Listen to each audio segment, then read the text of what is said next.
All right, guys, welcome back. We got another episode today, and I'm excited for this one. We got Cody Hofhine in the studio, and it's crazy because we actually know a lot of the same people. We do. But I got introduced to you from one of my mission buddies, Devin Hager, and I actually coach his younger brother in real estate because he got his license. Jordan, and so that's how we're connected with them, or I'm connected with them, and how I got introduced to you. He's like, that's awesome. Cody's a stud. He's crushing it. Hey, let's hope this is all true. You need to have him on your podcast. So, little introduction.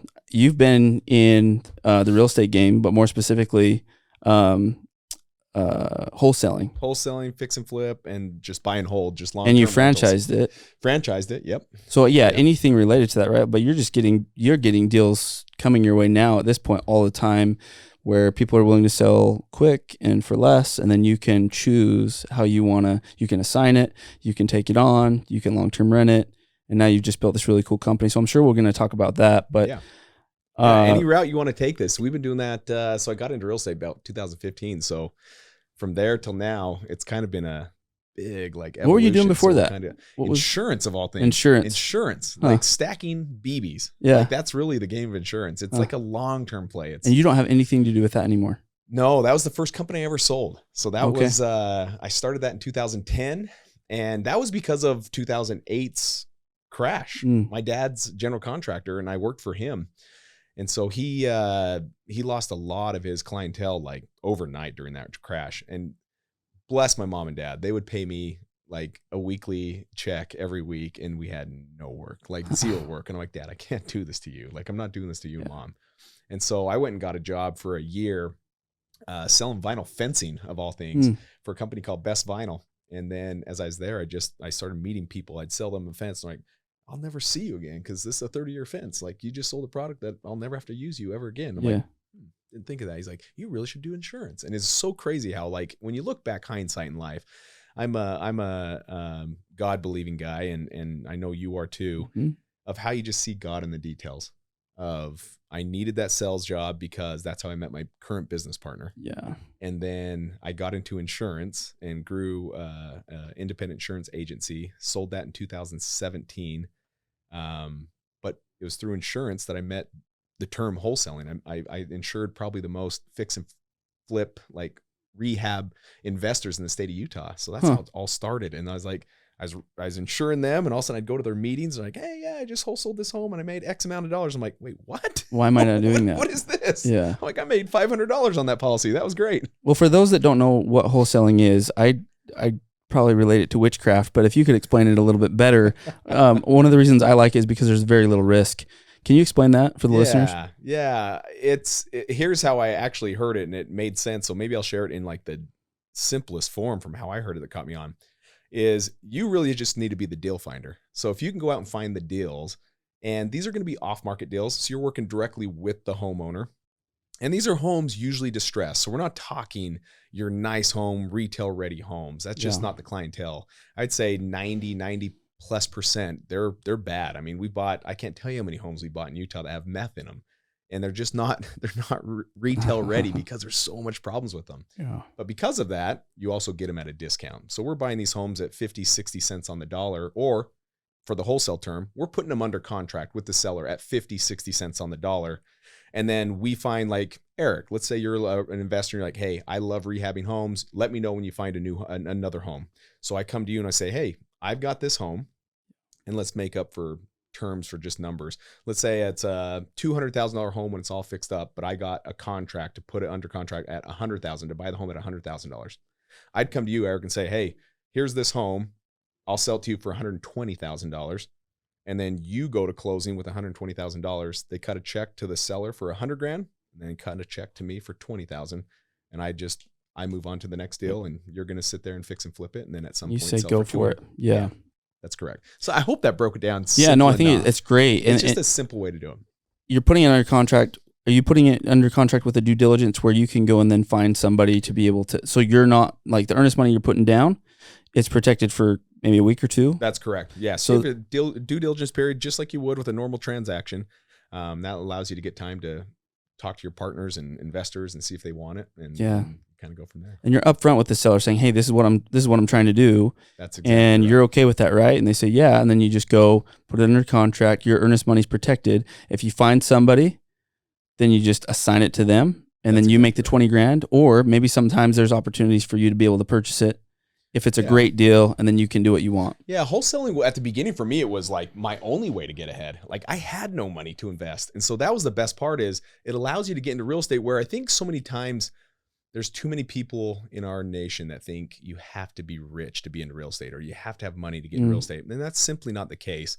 Wholesaling was one of those options for me to get into it when I had very little money. I didn't have much money, but allowed me to then stockpile some money so I could then cherry pick some of my best deals and say, hey, I'm going to fix and flip this one because the spread looks good and I now have money in the bank, and I'll do this one. And so that's really how it started. And then it got to the point of rentals, where it's like, I want to keep this one and have passive income coming in for the rest of my life. What gave you the confidence to do that? Because you're getting, you were still in insurance at the time. You're going to these meetings. Yeah. You see it. What gave you the confidence to be like, I could do that? So Jim Rohn calls it the mysteries of the mind. Yeah. I don't know. Like, why is it that some people are just so driven to go get something done, and some are like, I want to work for someone the rest of my life. And there's a spot for both of those people. There's not one right or wrong. Yeah. I'm just on that driven side. I knew I would never be an employee because I'd be an awful employee. Like I knew I wouldn't do good working for someone. I just had too big of dreams, and I wanted to attack it. But I wasn't that successful in insurance. That's what I'll make be crystal clear. So as the audience is listening to this, is it was a struggle. 2015, we're 5 years into it, and there's still months that are so slow in insurance that on the renewals. And I come home early one night or one day from work, because I usually work long hours. I come early, I come home, I surprise my wife like at 1 o'clock. She's at the dinner table crying, like hands down in her head down in her hands, and she's just sobbing. And I remember walking over to her and just like put my arms around her. I'm like, what's going on? And she'd been crying long enough that like it's mascara, like the raccoon eyes. And I was like, what's going on? Tell me. And she's like, well, do we pay for the mortgage this month, or do we put food on the table for our kids? And I'm like, wait, what? Like, it's that bad? She didn't make me feel bad. I felt that myself, because it's my responsibility to take care of the family, to make sure that the financial means are there to take care of the family. And it's not coincidence, again, God in the details, that the next day I'm going to this Salt Lake Real Estate Investor Association meeting where all these investors meet up in the state of Utah. I've been going to this meeting once a month for 5 years, just so I can hear people say, hey, I have 4 rentals. I'm like, talking to that guy, that's 4 policies, right? That's that's the ears I had. Well, when you come home and you see your wife crying, wondering how you're going to make the payment on the house or put food on the table, I was like, I've got to figure this out. And so I go to a meeting, the guy stands up and he says, hey, I found this deal. I ended up not wanting it. So I signed it to my friend over here that's an investor that wants to fix and flip it. And I made $24,000. And I'm just like, what? Like, what is this noise I'm hearing? Yeah. And I went in with a different set of ears. And so it all lines up. Like, all these things are perfectly made for me. What I learned during that time was how to be a good steward of the little money I did have. Even though we didn't have much, we were good stewards of it. We weren't trying to impress anyone or keep up with the Joneses. We very rarely ate out. My wife would do everything she can to save money. She even would bike with, I have my boy here in the studio. He would be in a buggy and she would pedal over to Costco so we could save money on gas to buy groceries. Wow. Like, we did everything we could and to be a good steward. What little money we had, we would try and give it back. We always tithe. We always do things that we know gave us blessing, gave us peace and comfort, that we were doing the right thing. But we'd always try and give with the little money we had. And I remember this like it was yesterday. Me and my wife, we were sitting there and we basically had a promise to God. We said, hey, as we make money, we were already talking like it's going to happen one day. As we make money, we are not just going to use it to bless our family's lives. We're going to bless other people's lives. And that changed everything, because that started a process where we had $500 in the bank and that was it. Her brother was going on an LDS mission and their parents had just gone through bankruptcy. And so they had no money to send him on a mission. He was left with a bike that he had to pay for. The bike was $500. And I looked at Wendy, I'm like, let's test the faith. Let's try it.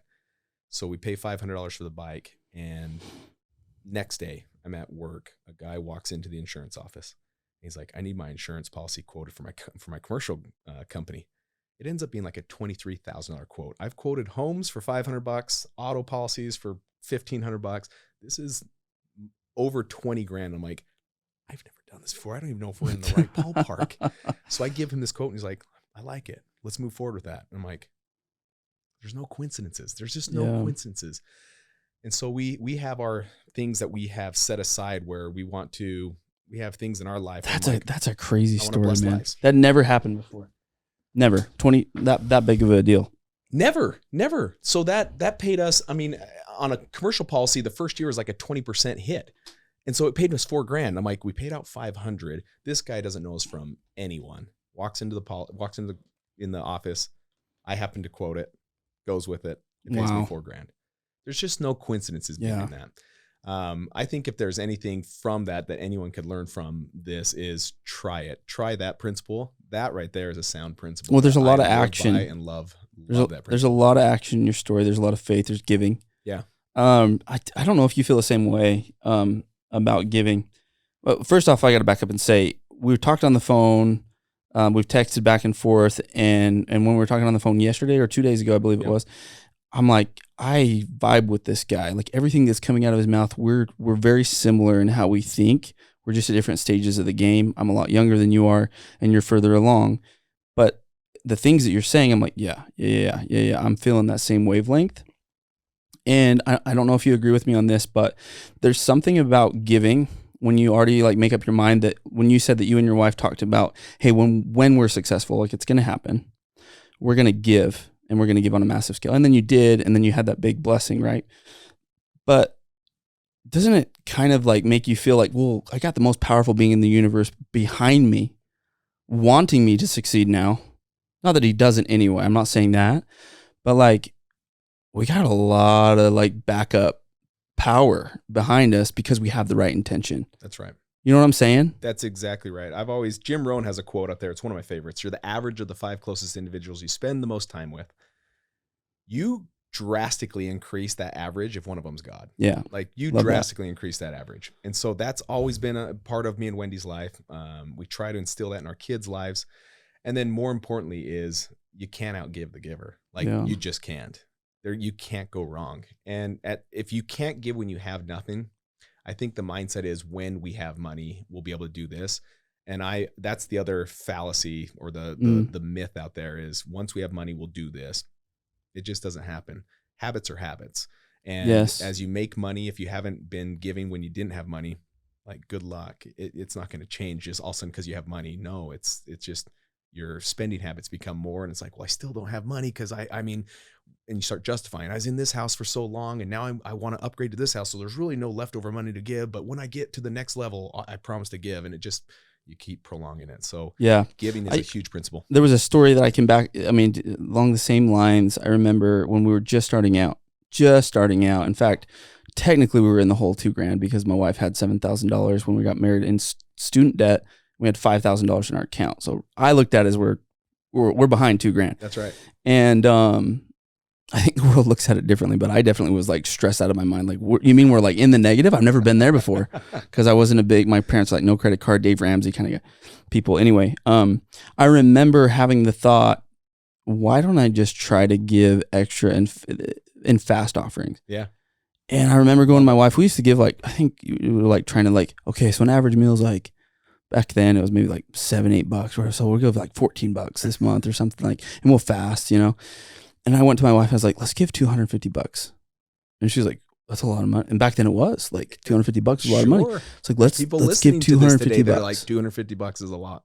Yeah. Yeah. And I was like, let's just do it. Let's just try it. Just like you. Yeah. And I remember I had a guy that I grew up with in Santa Clara. He owned, or was part owner in Hendrickson Butler down here, with a big furniture company. Okay. And this college, the medical school out in Ivins was getting built, and he got the contract to get all the furniture out there. I mean, we're talking truckloads of furniture. Yeah. And he's like, I need movers. I need as many as you can give me. I need like 8, 9, 10 guys working for 3 weeks, all day, every day. And after all is said and done, I made like $30,000. Yeah. And it was literally right like your example, it was right after that first month of us paying $250 Yeah. and helping out people that need food. And it's like, you can't explain it, but there's something behind, and what I'm not saying is go just give $250 in fast offer. Yeah, that's not what I'm saying. There's something more to like, when you're in the right mindset of I'm here to give and I'm showing that I'm here to give and I will always give, developing the habit, like you said, I totally agree with that. That's right. Then it feels like inside I expect to win. Yeah. Why wouldn't I win? That's right. Because I trust myself that I'm going to give more and I'm doing it.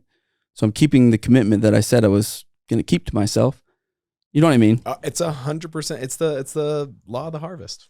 You reap what you sow, right? Yeah. And so it's and sometimes it may take time, and I'm okay with that. So look at it as an investment. So many people put money in stock, and at some point, 10 years, 15, 20, 30, 50 years down the road, they hope to see a return on their investment. So if there's not a direct return, I'd also say, awesome. It's a great investment. You just can't go wrong. You can't go wrong. You just can't outgive the giver. At some point, it's going to unlock, and it's going to be more than you expected. Can we talk about this one for a second? This one's going to be hard because it might put you on the spot just a little bit. Okay. But I posted something about this, and it was just today, and it's right along these lines, and it just came to my head, so I'm going to bounce it off you, see if we can have a conversation about this. We're in Utah. Okay. Predominantly LDS. I feel like there's soundtracks in the LDS culture that serve people. Yeah. And there's cultural soundtracks that are just like, where the freak did that come from? And it is the biggest BS I've ever heard. Sure. But people believe in it because it has this hint of scripture or hint of, oh yeah, that's true. Sure. So for example, okay. There's misquoted scriptures too. Yeah, all the time. Right. Or just like. Hard for a rich man to make it to heaven and. Yeah. Eye of the needle and all that, right? Yeah. So here's what it was. I coach a few people in real estate investing and then also in like being an agent. Okay. And one of my students, he's doing well, but he's not where he wants to be. And at the end of our hour-long call, he's LDS, and he said something that I feel like a lot of Christians in general, without just saying LDS, like Christians in general kind of believe. And it was this. It was like, I'm doing all the right things, and I'm doing this, and I'm making my calls, and I'm putting in the work, I'm putting in the hours, and I'm just waiting for God to bless me. I just know that one day he's going to go bless me. But I wish he would just do it now. I wish he would just bless me. And when I hear that, Cody, I sit here and go, the biggest danger in thinking that is now you're saying that God is, in my opinion, a respecter of persons. Yeah. Like that work isn't required. And you say you're doing the work and you say you're doing this, but that's actually, in my opinion, not true, or you would have it. So that's the block. You think you're doing the work, but you're not.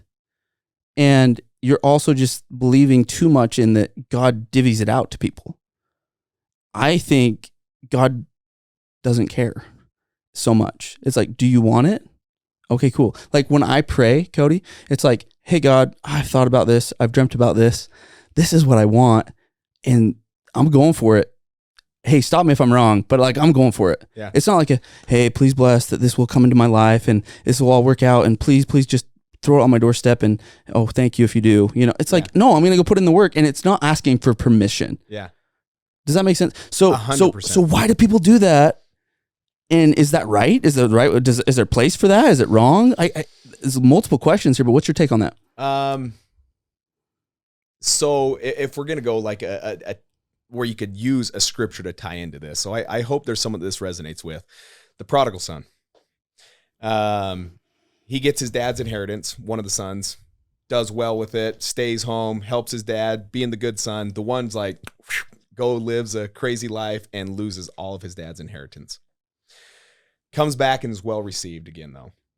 So now let's break this down into what is life really about?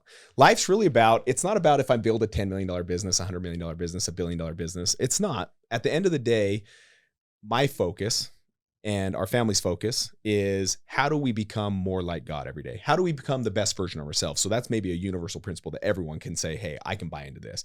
How do we become the best version of ourselves? So today, if I am better today than I was yesterday, I will experience joy today. Joy is not tied to a number in my bank account, a square footage of a home, or the car I drive. It's tied to directly did I become a better version of myself? And if so, I can promise you the people that are better today than they were yesterday, they experienced a happiness and a joy. That's joy. Joy, if you go to a scripture, it says men are that they might have joy. That joy in that footnote says to become like God, or to just become your best version of yourself, right? I want my boy, he's here. I want my boy to inherit all that I have.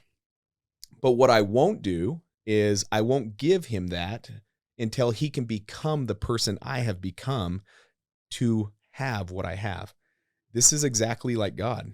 God wants to give us all that he has. He says, it's all yours. You'll inherit everything. But the stipulation behind it is we have to become like him, or we won't even be able to know how to handle it, manage it, or even know what to do with it. So as much as I want, just like God wants me to have everything he has, as much as he wants that, it's tied to me also becoming like him so I can have the opportunity to inherit all that he has.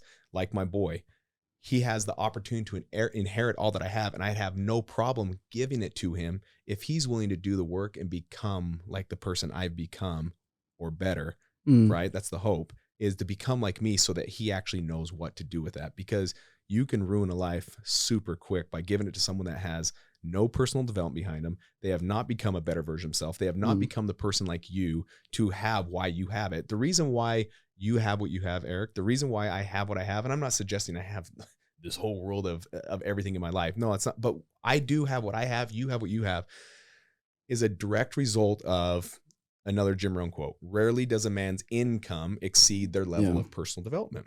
So everything you have in life is a direct mirror reflection of just who are you becoming each and every day. If you want to be a millionaire, go out there and just do $1 million worth of personal development and watch what happens. You attract that money to you pretty dang quick. Yeah.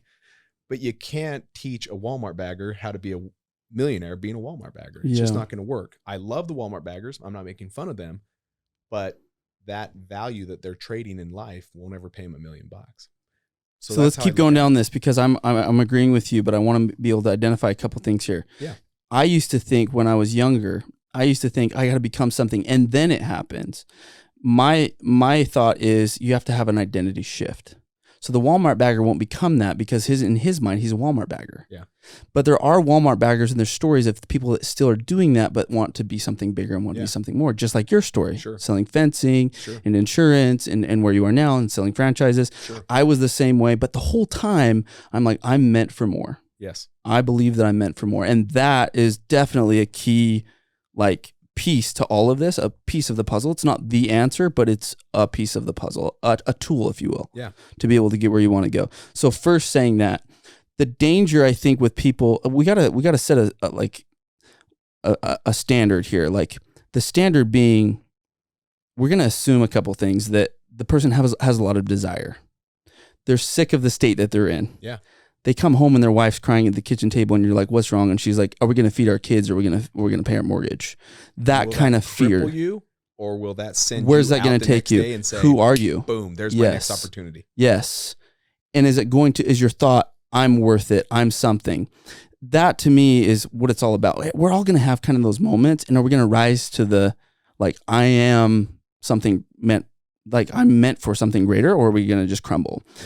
And I think the danger in thinking that we have to earn it is that we won't believe that we can't. The I am statement, I am worthy, I am something. I totally agree with you in the sense that we need to earn it, and your son needs to earn it. Yeah. And then we have to put in the work.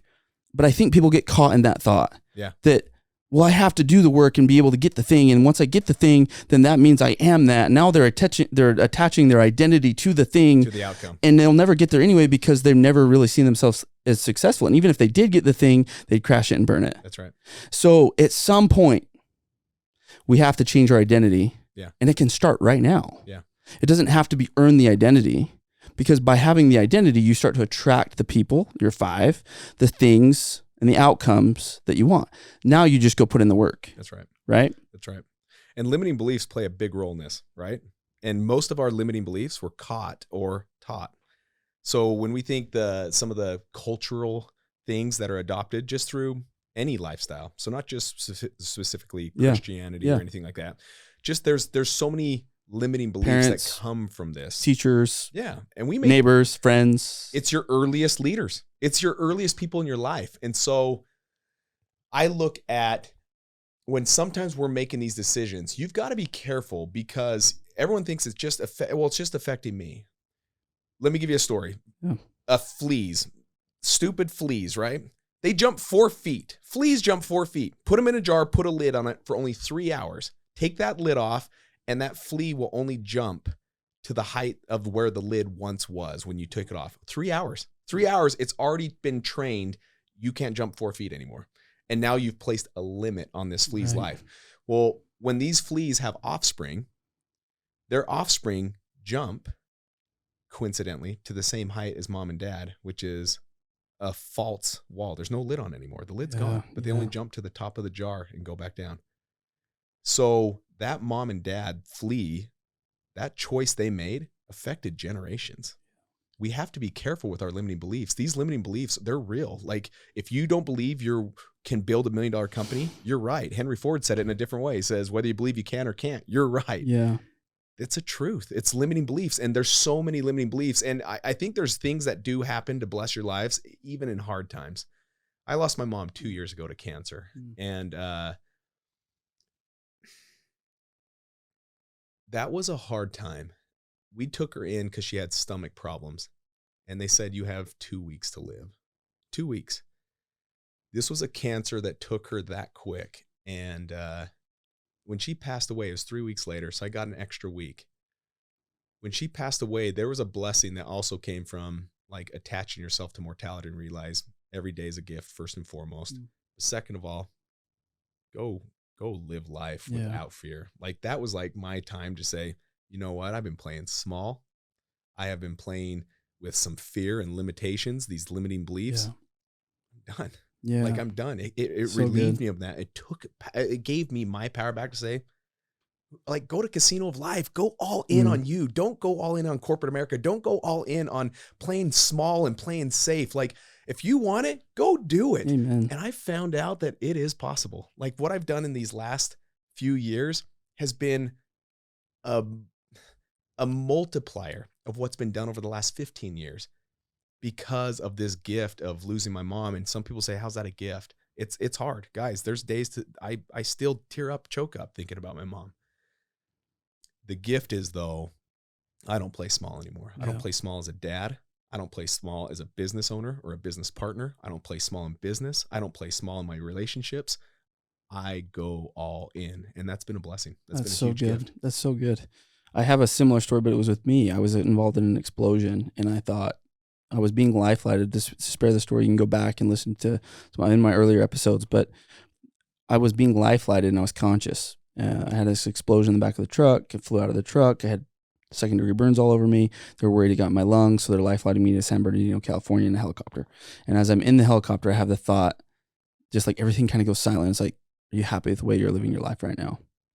And if you were to die right now, would you be happy? And it was just kind of like numb. It was like, maybe, yeah, kind of. I'm not really pushing as hard as I know I could.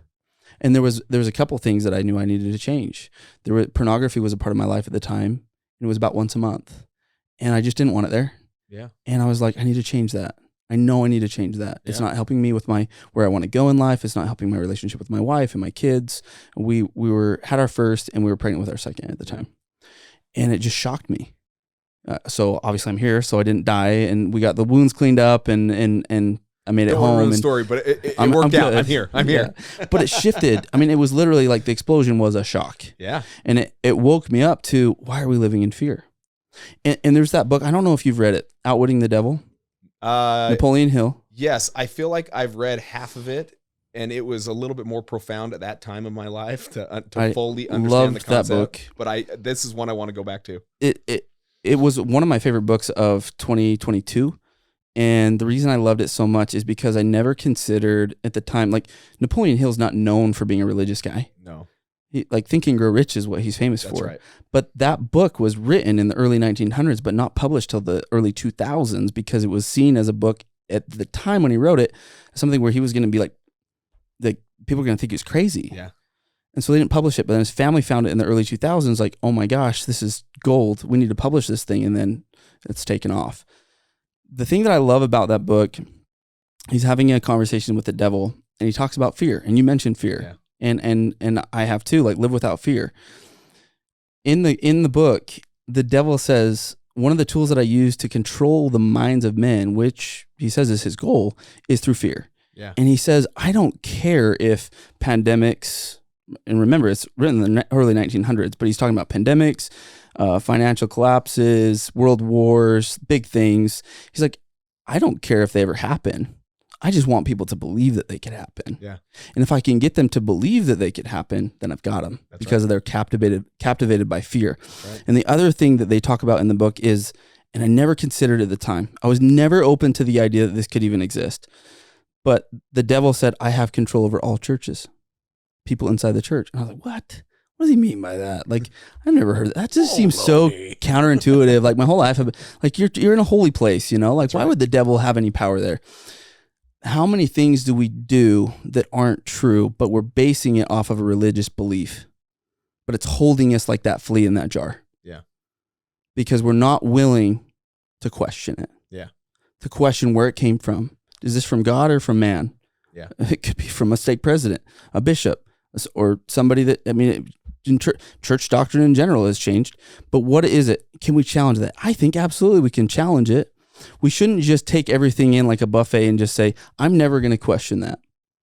We need to question everything, because if we really think about it, isn't God the author of it in churches? And so if we're really truly seeking him, it's just going to reinforce that it's true, or we're going to lift that lid a little bit and we're able to jump a little bit higher than those 3 inches, right? That's right. So anyway, that's why I bring up religion, is because it's such an easy one to overlook. Yeah. It's such an easy one to just be like, well, it's just the way that it is. The rich people, I'm just not going to be rich because rich people are going to have a hard time getting into heaven. Yeah. So I'm not meant to be rich. Yeah. Yet they ignore all the good people around them that are doing so much good with money. That's right. And they look at money as evil and not neutral. That's right. So just an example, but it's a common example. Yeah. No, money's a magnifier. Fear is real. And confidence is huge, right? So when you say question is, yeah, I want to know for myself. Because the more confidence I have, it's when I sold vinyl fencing. I told them when I sat there in their little interview room, they said, there's 40 people applying for this job. You don't have a degree in college. 37 of them do. Why am I hiring you over these guys that are more qualified than you? I said, tell me this. Tell me why your fence is better than the guy down the street. And they're like, oh, because we have this. I'm like, if you have the best product out there and you're telling me it is the best fence and I know it's the best, I don't care what those 37 have in what degree, I will outsell them, because once I believe, it's game over. I'll outsell these guys in my sleep. And I got the job. It's no different than in beliefs, in everything that we have. The more we can know for ourselves, that confidence is game changing versus, well, yeah, I think so. Yeah, I mean, well, my mom told me it was right. Right. My dad told me it was right. When you know, that's all the difference. That's game changing. That's when you go out with confidence. Going back to just fear in general, the fears we don't face end up being the walls in our lives. Yeah. So if we don't face them, they will end up being they will be our walls, guaranteed, without fail. So how do we face them? You have to know when you're doing them. There's excuses. When a good excuse is a good way to say, this is my fear. Like whenever you say, oh, I wish I could do that, but, or yeah, I would like to do that, but I'm not meant to be for that, or whatever. When you hear those, that's an excuse. Behind every excuse lies a fear, without fail. How do we beat fear? I loved just recently my 6-year-old, when this was 3 years ago, when she was learning how to ride a bike, maybe 2 years ago, not long. She's only 6. So she held on to this fear, like, no, like, I don't want to ride a bike. I'll fall. I'll break my arm. I'll do this. And to the point where she would cry and like hyperventilate. And I was like, it is just a bike. Like all of my kids were just like, boom, go. She wasn't. So I said, I'm going to hold on to you. So I just held on to her shoulders and I just jogged behind her, and she got a little bit, and then I'd hold her, and then she'd go a little bit and I'd hold her. And then pretty soon, within 20 minutes, when she decided I'm moving forward, I'm going to do it, she did it. How do we beat fear? Just like my 4-year-old at the time, got on the bike, she faced it with proximity. We can't run away from the fear. We have to look at it face on. We have to attack the monster, attack the demon, and just do it. My daughter learned how to ride a bike, not by thinking about riding a bike. She got on the bike, and now she can ride a bike. And now it's no longer fear. Now it's like this unlimited amounts of joy. She can ride around the neighborhood, and she's like, Dad, this is so fun. Let's go faster. Yeah. Like, she has this actual joy where prior a month, it was a demon. Yeah. It was haunting her, where she was like hyperventilating. We have to do it just like that. We have to be 4 years old again. Yeah. How do we be 4 years old again and just jump on the bike and just conquer fears? That's how we conquer fears. We have to face them. You can't run from them. If you run from them, they become walls. Walls stop you in life. And they keep showing up, right? That's right. And one of the things I say all the time, and I love what you're saying, one of the things I say a lot is that what you resist will continue to persist. Yeah. So it keeps coming back and manifesting somewhere in your life. Always. And when I think about like fear in general, I always will have the same thing pop into my mind. It's just an illusion. Fear is always an illusion. If you think about it, fear is something that hasn't happened yet. That's right. And it even can be something that happened in the past that you think will happen again, but it still hasn't happened. That's right. And you're feeling an emotion, you're experiencing something, and you don't want it to happen. But what if you just lean into it? Because it's an illusion. That's right. You could change it. The question came to my mind, coming back to like wholesaling. Okay. I think in my mind, a common fear in your space would be how many franchises do you have now? You said it was like in the 95. 95. Yeah. And you're having people sling deals with your name on it, your company's name on it. Joe Homebuyer. Yeah. And not all of them are winning. Everyone has their own levels of success, right? Of what the world would call success. But yeah, some doing very well, some just at the very beginning stages, some at the middle stages, doing a couple deals a month. So it's kind of all over the place. But whatever business it is, if you go franchise model, you grow big. Yeah. There's a fear that I have no control. And now we're slinging money around and people are doing stuff at hours of the day that I know nothing about that could come back to me or could haunt me in some way. That's right. How do you overcome that one? Because that's next level. That's a big, big thing. How do you make that jump? Yeah. And how did you make that jump? This sounds fluff until you get into the trenches of it. So walk with me down this road. This is all about culture. Culture is 60% weight. So if you don't know why you win, I think a good practice for all of us to do often is, why do I win? And if you're thinking, oh man, I'm not winning, change your mindset. Like today, if you're listening to this, why do you win? And that will come up with some values. So Joe Homebuyer's values is honest, humble, heart for others, and hunger. So we have deeper definitions of what those mean, but we know why me and Mark win in our business because of these 4 H's, these 4 principles. So we have to attract the same caliber of individuals that are with these 4 values. So how do you do it? It's easy to do an interview and say, hey, why are you so cool? And they're like, oh man, I'm so cool because I did this. So we don't ask that question anymore, because all of a sudden the next week they're in the office working and you're like, where did this home slice come from? It's not even close to the guy that this guy was saying he was doing, and now he's doing the work, and it's like a fraction of the caliber that he was talking himself up to be. So what we do is we weigh 60% of whether it's team or whether it's future franchise owners, 60% is weighed on culture if they fit within these 4 values. If not, they can't even be a franchise owner anyways. So we're growing at a slower pace than what other franchises would just sell to sell because they have a heartbeat. We won't do that because we won't sacrifice that. We make sure culture is protected, and then we can give them the blueprint. We believe that if someone is really gung-ho and wants to do this, we've got the blueprint on how to do this A to Z. We need culture though. We need people that are going to be humble, meaning they're going to have a white belt mentality. They're always going to be seeking advice. They're always going to be a lifelong learner. They're never going to be a know-it-all. We want them to be hungry. That's something I can't teach them. They either have it or not. There's not one franchisee that I want to call and say, hey, it's 7:00. You guys bought some leads. Like, are you going to dial today? Or like, I don't want to babysit. So we need people that are already motivated when they wake up. We need people that are going to be honest.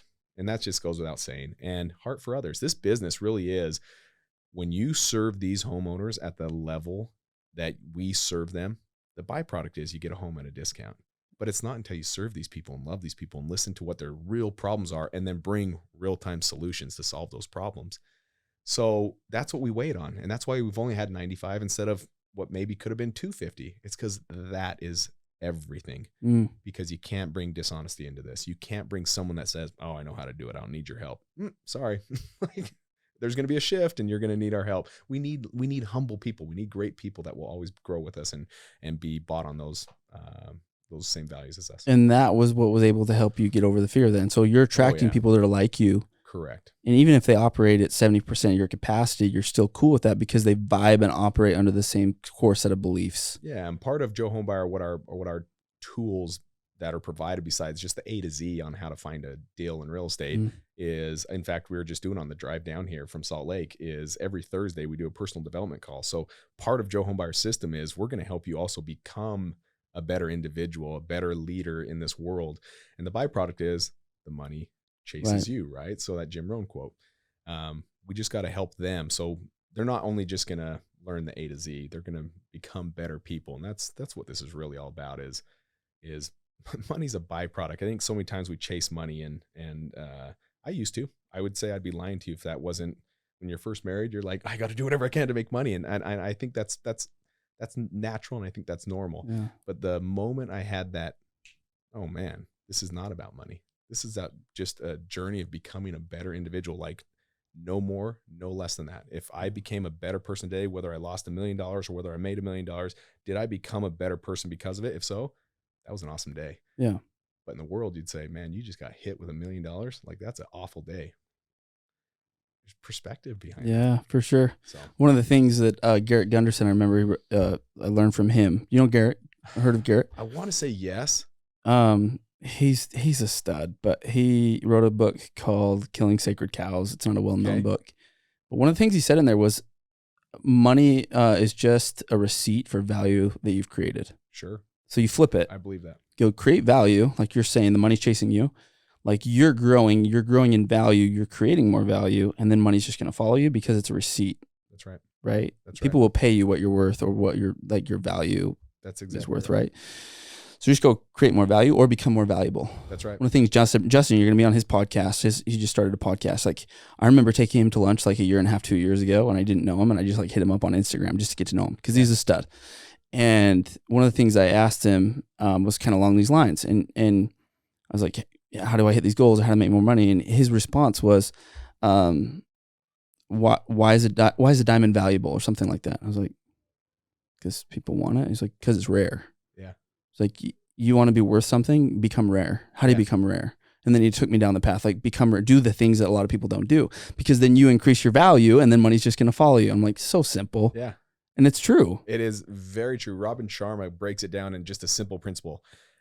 Calls it the 5% rule. And it's do what 95% of the world is not willing to do. Like to be where the 5% are, you got to be willing to not do, or you may be willing to do what 95% of the world's not willing to do. And you'll be amongst the 5%. Yeah. Like it's not rocket science, and it's not big things. Have you noticed in any leaps in your successes?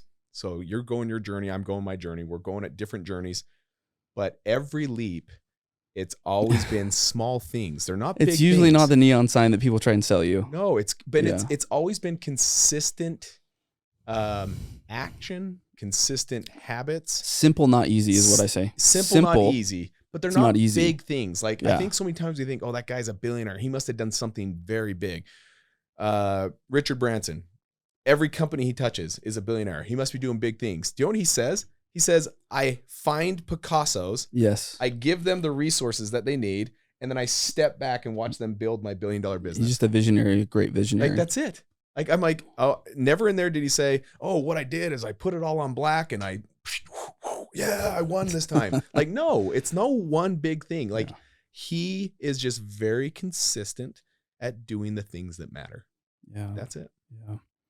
Yep. I think a lot of it is just everything that you read in book. Got to read.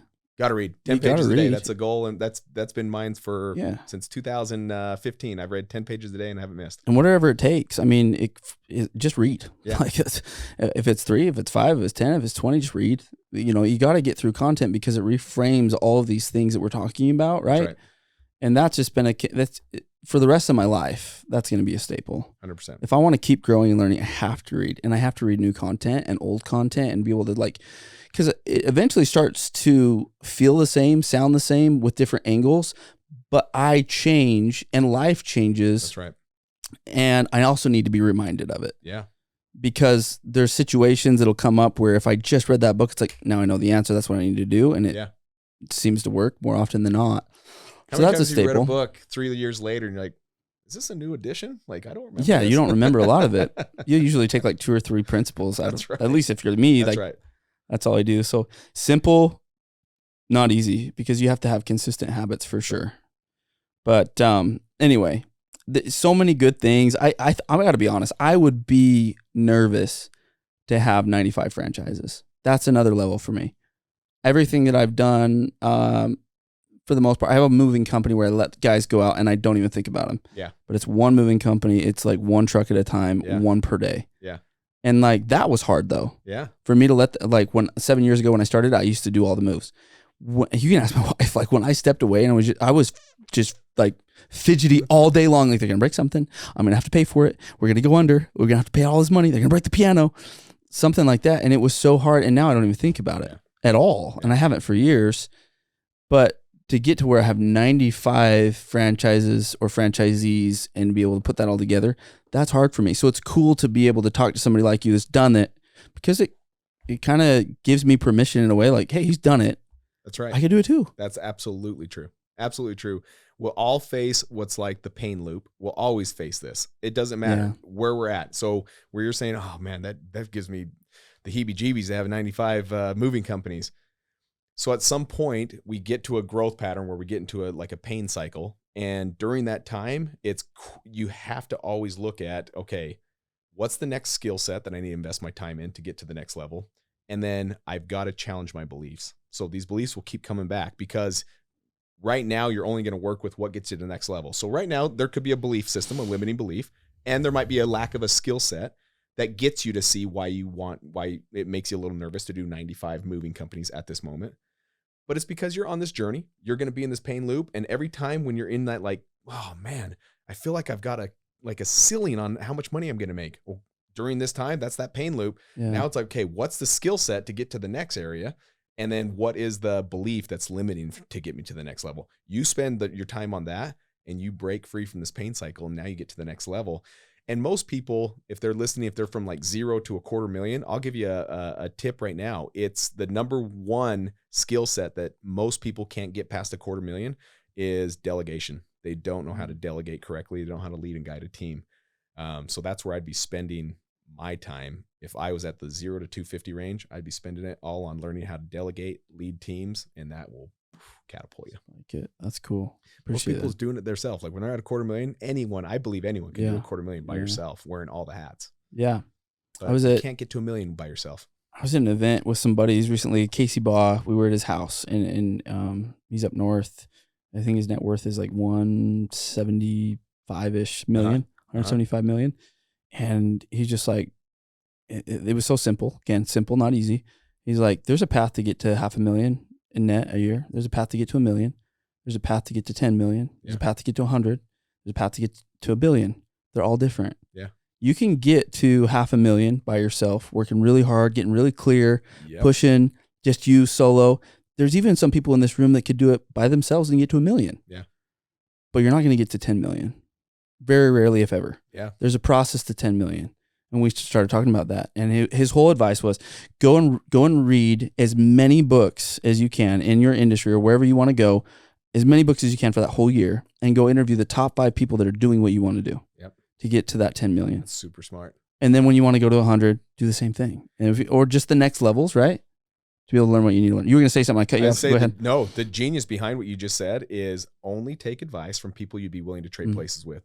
That's the biggest kicker. I remember I bought my first rental and I went to Sunday dinner with my family, like all family. And I told my mom and dad, I was like, I just bought my first rental. And I was stoked. Like I was like, man, they're going to think, man, that's pretty dang cool. My boy, I know where this is going because I've had the same experience. My mom and dad did it. They looked at me and said, what if they like smoke drugs in the house? Or what if they don't make the mortgage payment? Like you're stuck with another mortgage payment. All of a sudden, this excitement that I had, I'm telling you, you couldn't even contain the excitement. All of a sudden I was like, oh no. Like, did I make a bad decision? It's no different than earlier we talked about a Walmart bagger. I would never ask a Walmart bagger how to make $1 million. You can ask them, But if they haven't been there and they're not in the destination you want to be at, why would you do it? And there's so many Walmart baggers with really cool opinions. Yeah, or like they're well spoken. Yeah. Yeah. But it's just BS. Like, it is. But my dad, he's so never owned a rental before. And so he knows I share this story often. I say, Dad, how many rentals do you own? He says, none. I said, yeah. Like, do you see how I can't listen to what you just said? You've never owned a rental, but yet you just fed me this scary list of things that can happen. Yeah. So I went to a guy that had 10 rentals and I said, is this a good rental? He's like, dude, I will take it from your hands today if you don't want it. I said, why do I want to keep going down this route? He's all, I'll tell you why. Look at my bank account every single month. When I'm asleep, this hits my bank account every single month. And I'm like, thank you. And I move forward. Yeah. And so be selective who you receive your information from. If it's not someone that you wouldn't trade places with in the information you're receiving. Again, my dad, phenomenal dad. One of the best dads out there.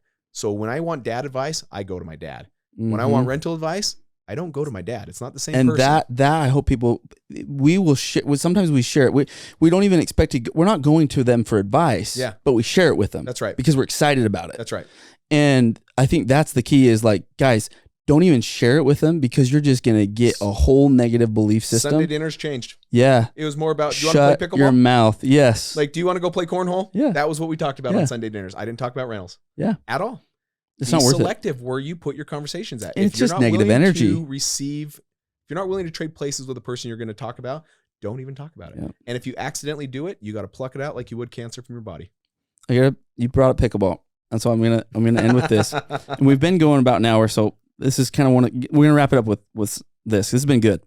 And we could jam. I could jam with you, dude, for hours. Seriously, like the vibe that you bring off, and like all the things that you think about, and the books that you read, and everything. I could just like, we need to get on a private jet somewhere and just for 4 hours and just jam. Just go somewhere. But pickleball, I used to play pro pickleball. That's a mouth. Oh, like this is way above. Early in the days when it's not as high as it is now. But all the guys that are playing pro now, I've played against a lot of them. Yeah. So the guys that are winning, the guys that are top, in fact, the number one guy in the world I played with before, Ben Johns. So people used to come to me all the time and be like, so-and-so taught me how to do this way in pickleball. And so-and-so he taught me how to do this and what's with my paddle in pickleball. And I was like, I would say all the time, do you realize there's a lot of bad advice out there in pickleball? Who is this person? And they're like, oh, he's a 3.5 from California. Like, so you're taking advice from a 3.5 and you're a 3.0. How far do you think that advice is going to take you? To 3.5. To 3.5. It's not going to take you. So be careful. And that was the first time, and I was young. I was just in college, like 23 when I started. And I just like, that was the first time I realized being at that pro level and then seeing how everybody else was just stuck. It was like, there's just a lot of really crappy advice out there and everywhere. Instagram, social media, everything has made it 10 times You have worse. to have a filter. Everyone's a guru now. Yeah. And you don't know who's right or who's wrong. Yeah, be careful who you follow on Instagram for sure. Like, and what books you read and who you talk to. And that's the circle of 5. All this connects in some way. It all does. And so just trying to be intentional with who you're around for sure, I think is the main point we're trying to make. But dude, thanks again. Absolutely. Thanks for sharing and thanks for coming on the podcast. It's fun to connect with you, and I hope that we can be able to connect more in the future and maybe do some stuff together. Sure we will. Heck, we want to move down here, so I know we'll be using you for something. You gotta buy one of these cool lots we've been talking about over in Washington Fields. We'll see if it happens, but regardless, I would love to figure out how to wholesale and start going down that path because I think I have limiting beliefs there. So we'll have to talk about it another day too, just on our own and how you got there and what opportunities there. But for those of you that listen this far, guys, thank you for listening this far. If you feel like you've gotten value in this, we're going to share reels on it. There's obviously this episode. Share it with your friends. Share it with your family. If you can even leave us a 5-star review on Apple or Spotify, it helps us tremendously in getting this out to people. Trying to provide people with the best quality information and just be able to help people change their mindset. So again, appreciate you guys listening. We'll see you in the next episode. Talk to you then.